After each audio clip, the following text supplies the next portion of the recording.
네, 오늘 성경 말씀 보시겠습니다. 사도행전 7장 37절부터 43절까지 말씀입니다. 이스라엘 자손에 대하여 하나님이 너희 형제 가운데서 나와 같은 선지자를 세우리라 하던 자가 곧 이 모세라. 시내산에서 말하던 그 천사와 우리 조상들과 함께 광야교회에 있었고 또 살아있는 말씀을 받아 우리에게 주던 자가 이 사람이라. 우리 조상들이 모세에게 복종하지 아니하고자 하여 거절하며 그 마음이 도리어 애굽으로 향하여 아론더로 이르되 우리를 인도할 신들을 우리를 위하여 만들라. 애굽 땅에서 우리를 인도하던 이 모세는 어떻게 되었는지 알지 못하노라 하고 그때 그들이 송아지를 만들어 그 우상 앞에 제사하며 자기 손으로 만든 것을 기뻐하더니 하나님이 외면하사 그들을 그 하늘의 군대 섬기는 일에 버려두셨으니 이는 선지자의 책에 기록된 바 이스라엘의 집이여 너희가 광야에서 40년간 희생과 제물을 내게 드린 일이 있었느냐.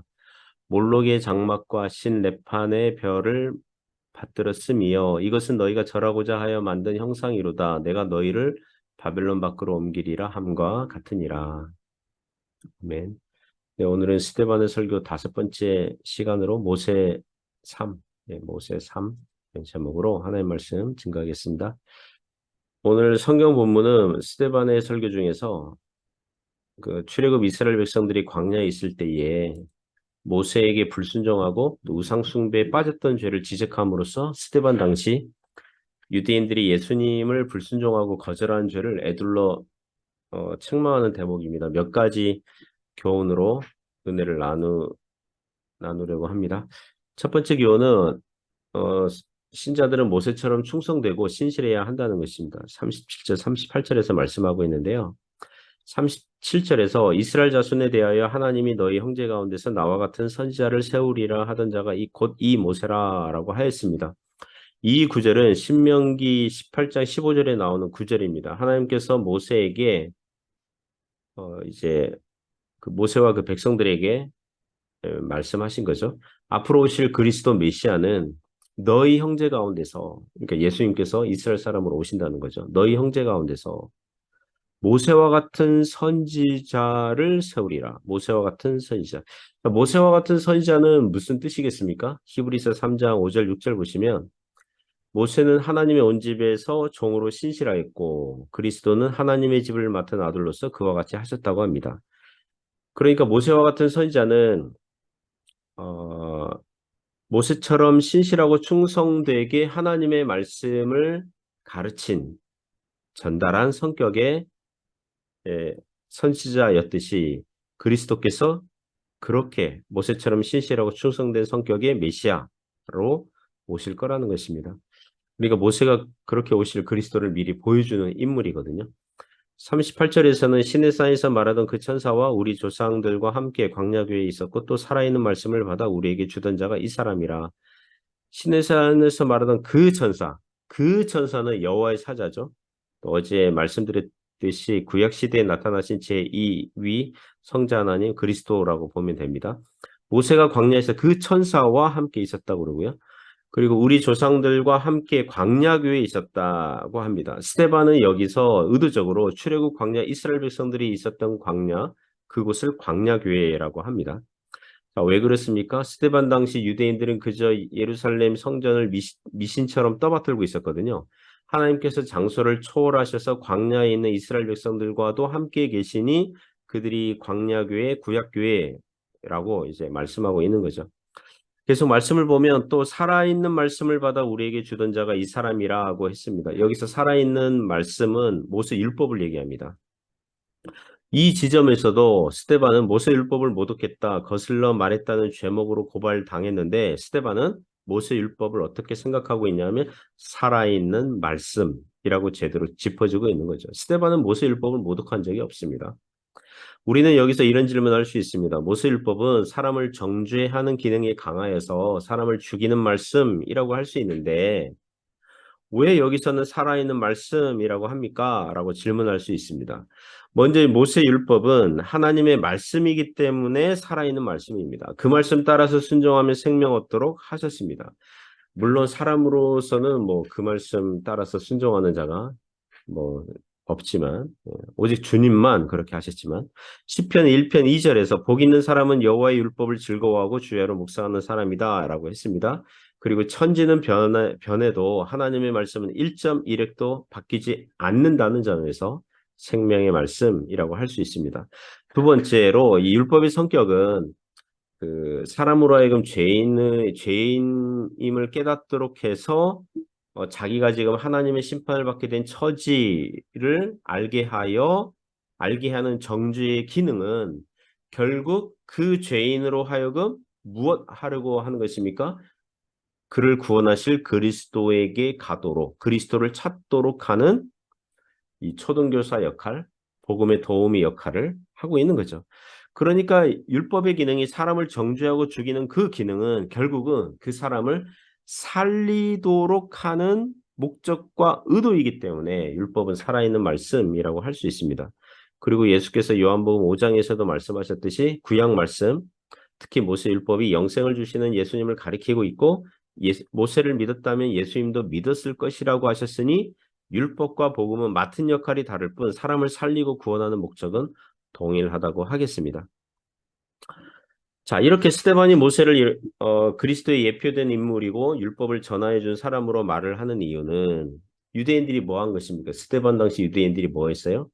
모세와 같은 선지자로 오신 새로운 모세, 그리고 모세보다 더 크신 예수님을 거절했거든요. 예수님을 죽였거든요. 그것을 책망하고 또 회개를 촉구할 목적으로 말하고 있는 중입니다. 그리고 우리는 우리에게 적용하면 구약의 인물들 이야기를 들을 때 단순히 위인전이 아니라 그들이 오실 그리스도를 미리 보여주는 어느 정도 역할을 하고 있다는 걸 알아봐야 되고요. 그리고 모세가 종으로 충성한 것처럼 신실한 것처럼 우리도 주님의 집을 위해서 충성된 작은 종들이 되어야 하겠습니다. 두 번째 교훈은 우상 숭배에서 벗어나라는 것입니다. 39절에서 41절이 말씀하고 있는데요. 39절에서 우리 조상들이 모세에게 복종하지 아니하고자 하여 거절하며 그 마음이 도리어 애굽으로 향하여라고 하고 있습니다. 출애굽 백성들이 모세에게 복종하지 아니하고자 했다고 그래요. 놀랍죠. 40년 전에 모세를 지도자로 받아들이지 않았는데 어, 애굽에서 10가지 재앙을 받고 홍해가 갈라지는 걸 받고 모세를 통해서 광야에서 하나님께서 수많은 기사와 표적들이 행해지는데 백성들은 또다시 원점으로 되돌아가는 느낌입니다. 즉 이스라엘 백성들이 하나님과 하나님께서 세우신 지도자에게 복종하지 않고 거절하는 것은 오랜 역사를 가지고 있다는 것입니다. 이런 교훈을 스데반은 당시 스데반을 고발한 유대인들이 예수님을 거절했거든요. 그들에게 말을 하고 있는 셈이죠. 출애굽 백성들이 마음이 도리어 애굽으로 향했다는 거예요. 몸은 애굽을 떠났고 광야로 나왔는데 마음은 도리어 애굽으로 향했습니다. 놀랍죠. 놀랍습니다. 제가 신앙이 어릴 적에는요. 출애굽 백성들의 이런 불신앙적인 행동을 보면서 혀를 찼거든요. 예. 아유, 저 나쁜 사람들, 응? 저 배은망덕한 사람들, 그들의 배신 행위에 대해서 도무지 이해하지 못했고, 그들을 향해서 분노하고 화를 냈습니다. 자, 인생을 어느 정도 살고 보니, 신앙생활을 어느 정도 하고 보니, 우리도 출애굽 백성들과 별반 다를 게 없구나, 이걸 깨달았습니다. 우리도 구원을 받았는데 마음은 어때요? 종종 세상의 정욕과 쾌락과 즐거움을 또 세상의 매력을 향해 있다는 것입니다. 그래서 이제는 출애굽 백성들의 이런 불순종 배신 행위를 볼 때에 혀를 차고 분노하는 게 아니라 우리의 치부가 드러나는 것 같고 들킨 것 같아서 마음이 아픈 거죠. 마음이 아파하면서 보게 되는 것입니다. 40절, 41절은 출애굽기 32장에 나오는 금송아지 우상 숭배 사건 다루고 있거든요. 아론더러 이르되 우리를 인도할 신들을 우리를 위하여 만들라. 애굽 땅에서 우리를 인도하던 이 모세는 어떻게 되었는지 알지 못하노라 하고 그때 그들이 송아지를 만들어 그 우상 앞에 제사하며 자기 손으로 만든 것을 기뻐하더니라고 합니다. 모세가 시내산 그로 올라가서 그 십계명 돌판을 하나님으로부터 받을 때 40일간 자리를 비우거든요. 그때 산 밑에서는 백성들이 모세를 기다리다가 지쳐서 실은 기다리다 지친 게 아니라 죄를 지을 수 있는 좋은 기회를 찾은 거죠. 그래, 아론에게 얘기하죠. 압박하죠. 우리를 인도할 신들을 만들라. 그래서 금송아지를 만들어서 그 금송아지를 여호와 하나님이라고 부르고 그 우상 앞에 제사하고 그 앞에서 뛰노옵니다. 그 송아지 앞에서 뛰놀죠. 자, 이 사건을 보면 출애굽 이스라엘 백성들이 애굽에서 노예로 살 때 노예로 산 것은 매우 괴롭고 치욕스러웠는데 애굽 사람들이 종종 송아지 신상을 만들어서 제사하고 그 앞에서 뛰놀고 축제를 하는 그 문화는 평소에 부러웠고 좋아 보였던 것 같습니다. 그 마음이 그렇게 가는 거죠. 그러니까 이 금송아지 우상을 만들고 제사한 거 아니겠습니까? 그들의 하나님, 아브라함과 이삭과 야곱의 하나님은 눈에 보이지 않거든요. 오직 말씀만 하거든요.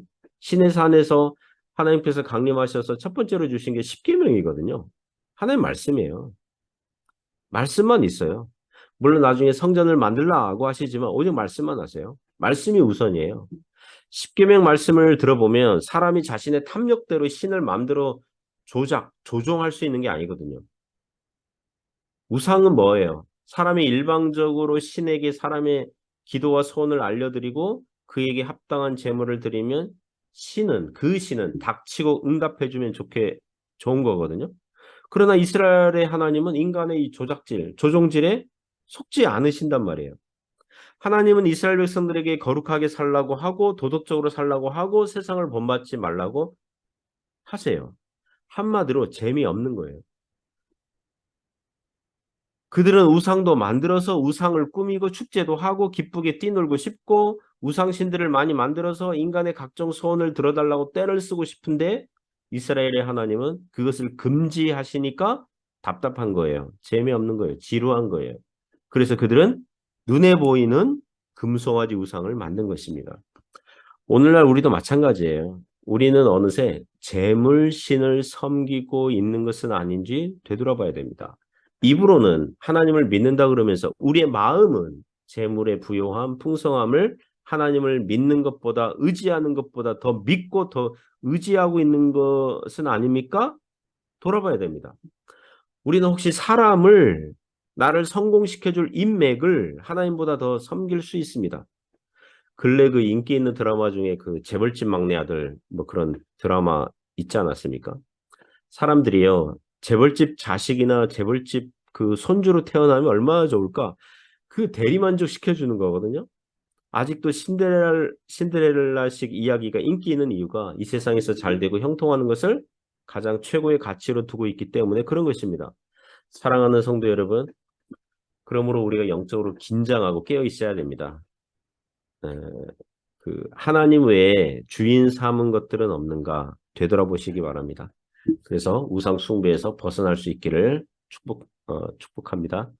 세 번째 교훈은 우상 숭배의 끝은 재앙이라는 것입니다. 42절,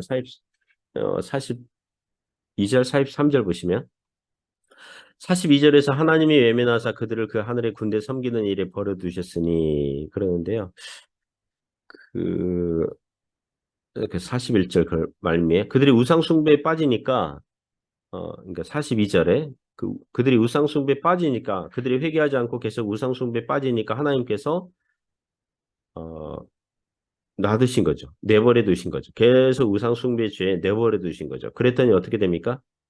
42절, 43절 보면 아모스서 5장 25절, 26절, 27절 인용하거든요. 그러니까 그 아모스는 북왕국 이스라엘 그때 그 선지잖아요. 그러니까 출애굽한 백성들이 가나안 땅에 왔고 이제 수백 년 산 거예요. 이스라엘 역사 자체가 무엇입니까? 온통 우상 숭배로 가득 찼다. 이렇게 지적하는 거예요. 이스라엘의 역사 자체가 우상 숭배다. 이렇게 말을 하는 것입니다. 이는 선지자의 책에 기록된 바 이스라엘의 집이여 너희가 광야에서 40년간 희생과 제물을 내게 드린 일이 있었느냐. 희생제물 드렸거든요. 출애굽 백성들이 광야에서 당연히 물론 하나님께 제사 드렸거든요. 하지만 바르게 제대로 마음을 다하여 드린 일이 없었다는 거예요. 마음속으로는 우상 숭배에 대한 유혹으로 꿍꿍이 속을 가지고 있었으니 하나님께서 받으실 수 없는 예배였고 그 이후에 가나안 땅에 가서도 그들이 우상 숭배에 빠졌으니 그 습관의 시작은 출애굽 광야부터였다는 것입니다. 43절에 보면 몰록의 장막과 신 레판의 별들을 받들었으며 라고 하는데 몰록은 가나안 주변 그 이방 민족이 섬기는 우상 신이었고 또 레판의 별은 역시 이방인들이 섬기는 그 토성 이 별 신이었다고 합니다. 이것은 너희가 절하고자 하여 만든 형상이로다 내가 너희를 바벨론 밖으로 옮기리라 함과 같으니라. 이스라엘 백성들이 광야에서 우상 숭배에 싹이 놀았더니 가나안 땅에서도 역시나 우상 숭배를 하나님께 범죄함으로 하나님께서 북왕국 이스라엘은 아수르에게 망하게 하시고 남왕국 유다는 바벨론에게 망하게 하심으로 재앙을 주셨다는 것입니다. 자, 죄의 삭은 사망입니다. 우상 숭배의 끝은 재앙입니다. 스데반은 그렇게 구약 조상들의 후손이라는 걸 자랑하고 있는데 너희 조상들이 한 일은 우상 숭배에 불과하다. 이걸 책망하고 있는 중이죠. 성도들은 오늘날 우리에게 적용할 때 성도들은 세상의 형통함을 보고 부러워하지 마시기 바랍니다. 그것은 모래 위에 세운 집과 같습니다. 우상 숭배하는 자들이 하나님을 섬기지도 않는데 세상에서 잘 나가는 모습을 보고 부러워하거나 시샘하거나 따라가려고도 하지 마시기 바랍니다.